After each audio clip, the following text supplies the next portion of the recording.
Very good morning दोस्तों, मैं संदीप कुमार तिवारी आपका स्वागत करता हूं अपने official channel army and civil service में। ठीक है, तो हम आज पढ़ने जा रहे हैं हिस्ट्री का पॉइंट मगध का उत्कर्ष।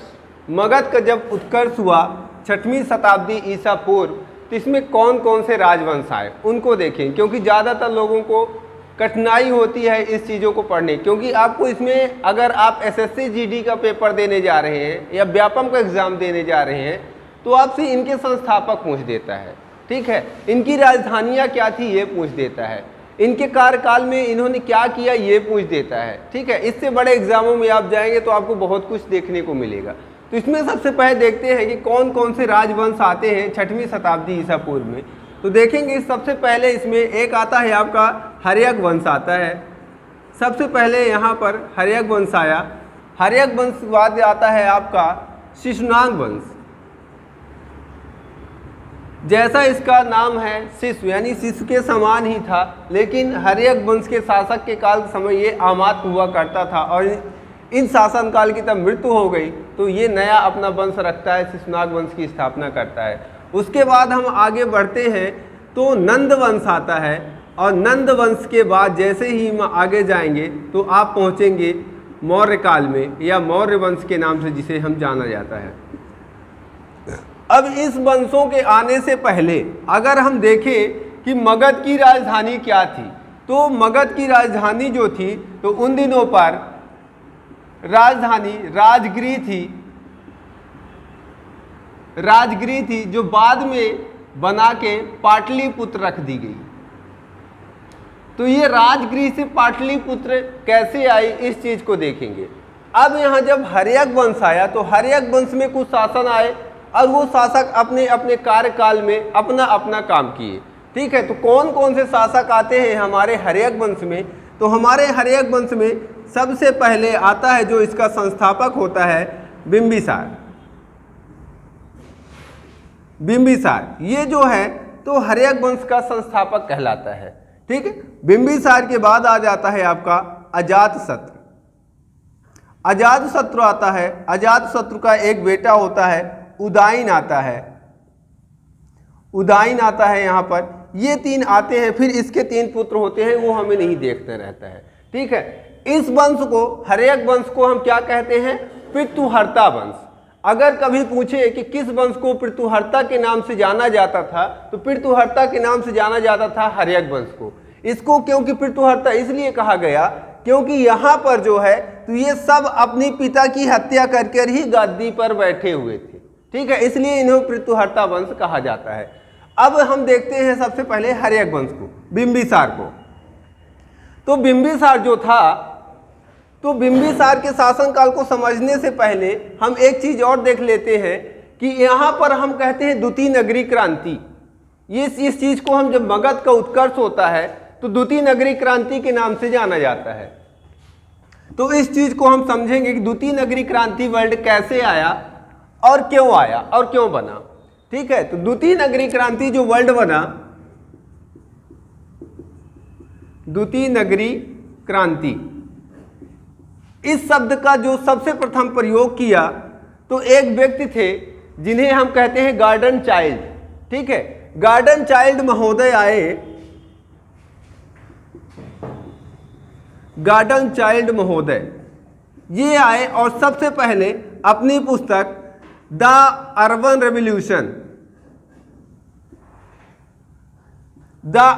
रेवोल्यूशन में इन्होंने सबसे पहले किस शब्द का प्रयोग किया, नगरी क्रांति शब्द का प्रयोग किया।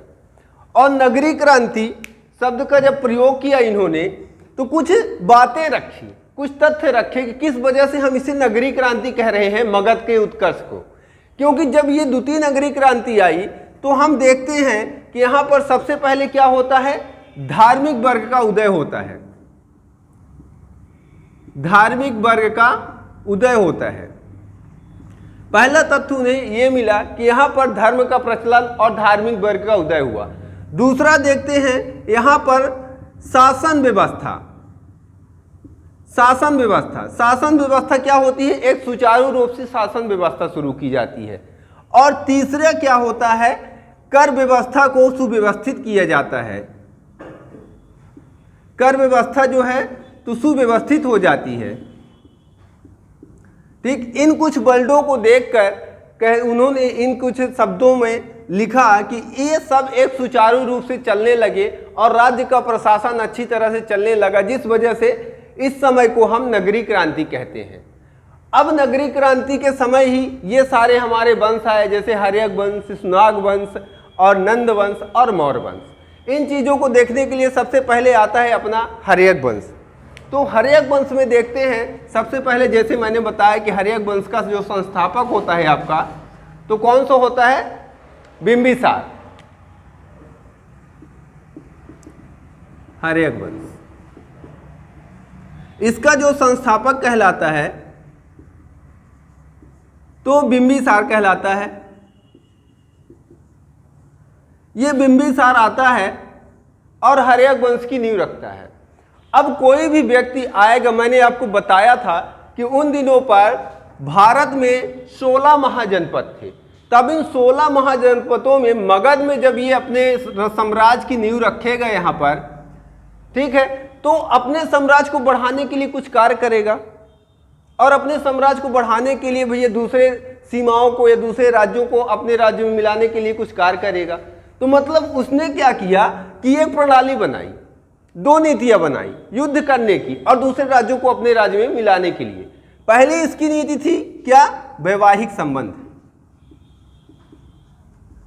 वैवाहिक संबंध कि दूसरे राज्यों के साथ हम वैवाहिक संबंध बनाए। तो मतलब अगर वैवाहिक संबंध बन गया, दूसरे राज्य की पुत्री ले ले, तो उसका राज्य भी हमारा होगा।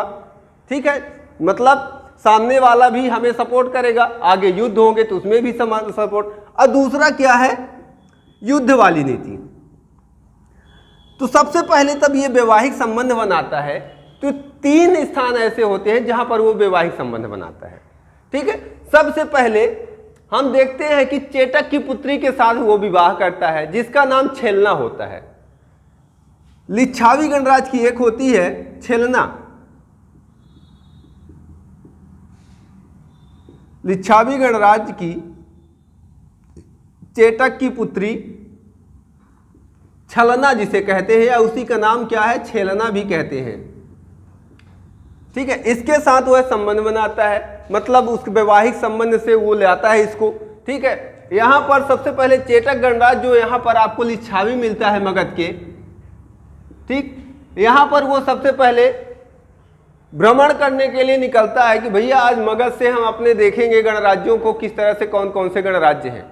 ठीक है, तो उनका भ्रमण करने के लिए वो निकलता है। तब भ्रमण करने के लिए इसे देखता है तो इनकी पुत्री दिखती है चेटक की।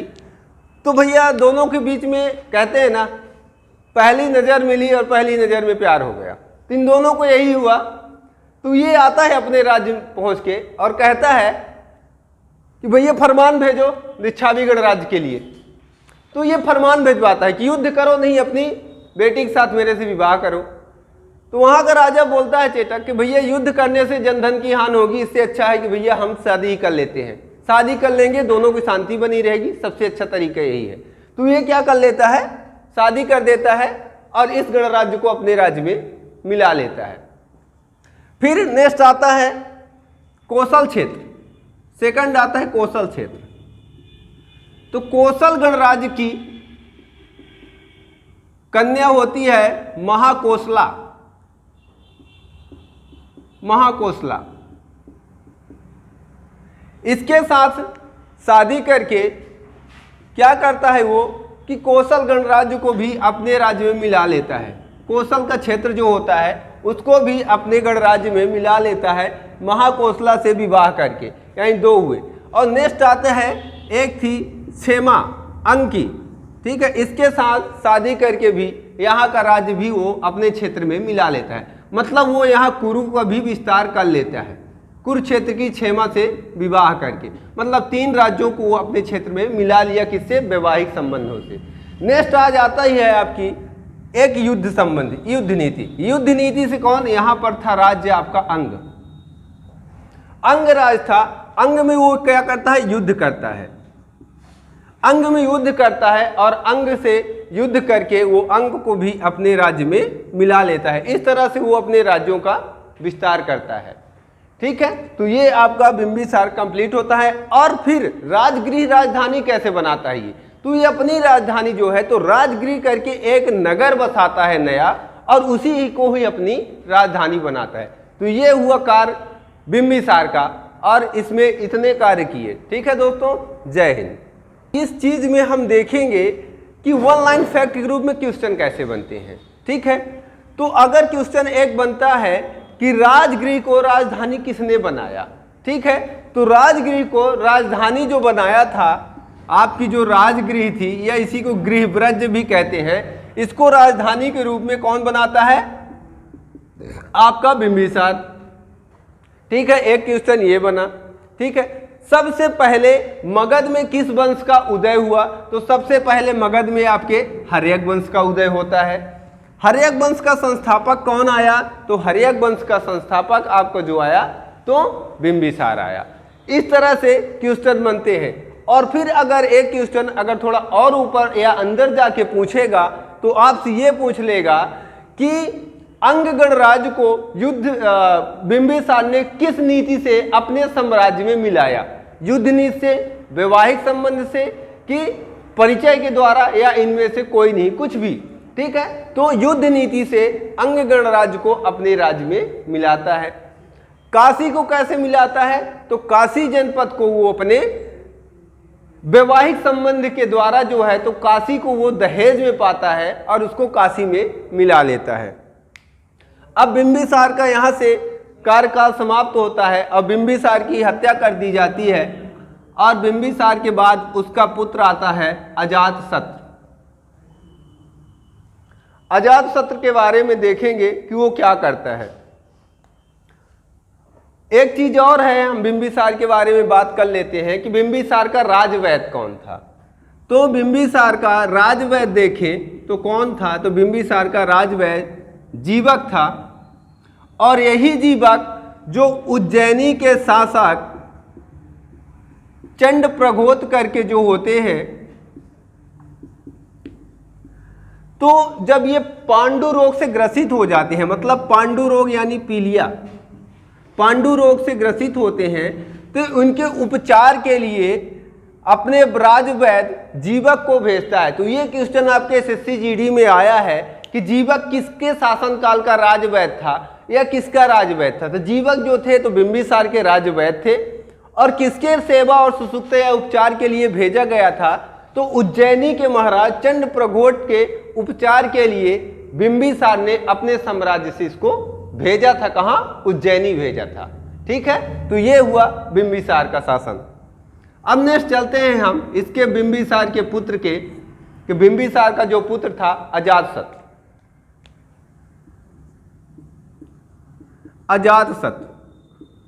अजातशत्रु इसे इसलिए कहे जाते हैं क्योंकि इसे शत्रुओं का विनाशक भी कहा गया है।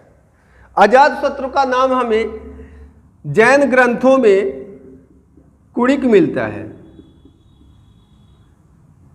ऐसे क्वेश्चन आपकी एसएससी जीडी कभी कभी पूछ देता है। कभी 2016 की मल्टीटास्किंग एसएससी जीडी में आया था कि अजातशत्रु को किस नाम से जाना जाता है, अन्य किस नामों से जाना जाता है, तो इसे कुणिक नाम से जाना जाता था। ठीक है, अब अजातशत्रु क्या करता है कि कौशल नरेश की प्रसंजित की एक पुत्री होती है। ठीक है, आगे यही साम्राज्य का विस्तार करने के लिए क्या करता है, कौशल महाजनपद की राजा कौन होते हैं, प्रसंजित, इनकी बहन होती है, उनसे ये विवाह करता है जिसका नाम बाजीरा होता है। ठीक है, बाजीरा से विवाह करके ये कौशल को और अंग को भी अपने राज्य में सम्मिलित कर लेता है, क्योंकि जितने यहाँ आए तो वैवाहिक संबंध बनाकर ही या शादी करके ही अपने राज्य को दूसरे राज्य में मिलाए। क्योंकि उन दिनों पर ये सोचते थे भैया अगर युद्ध होगा तो जन धन की हानि होगी, और उस चीज को बचाने के लिए ज्यादातर राजा क्या होते, डरते थे, क्योंकि मगध का जो था तो उन दिनों पर ये मगध सबसे विस्तृत था और इसके पास सेनानी सबसे ज्यादा थे। ठीक है, तो ये जो है तो कौशल शादी करके कौशल की जनपद से उनकी बहन बाजीरा शादी करके कौशल को भी अपने साम्राज्य में संपूर्ण मिला लेता है। और काशी जो है, यहाँ का काशी महाजनपद और वैशाली दोनों को फिर से अपने सम्राट में आपको ये, जैसे वैशाली महाजनपद का नाम मैंने आपको बताया था कि महात्मा बुद्ध के यहाँ पर जो उपदेश दिए थे, ठीक है, क्योंकि ये वहाँ से जुड़े हुए हैं। और अजातशत्रु के शासन काल में किसके शासन, आपके वहाँ से भी क्वेश्चन बनता है कि कौन से शासन काल में बौद्ध धर्म में प्रथम बौद्ध संगीत का आयोजन हुआ था। तो प्रथम बौद्ध संगीत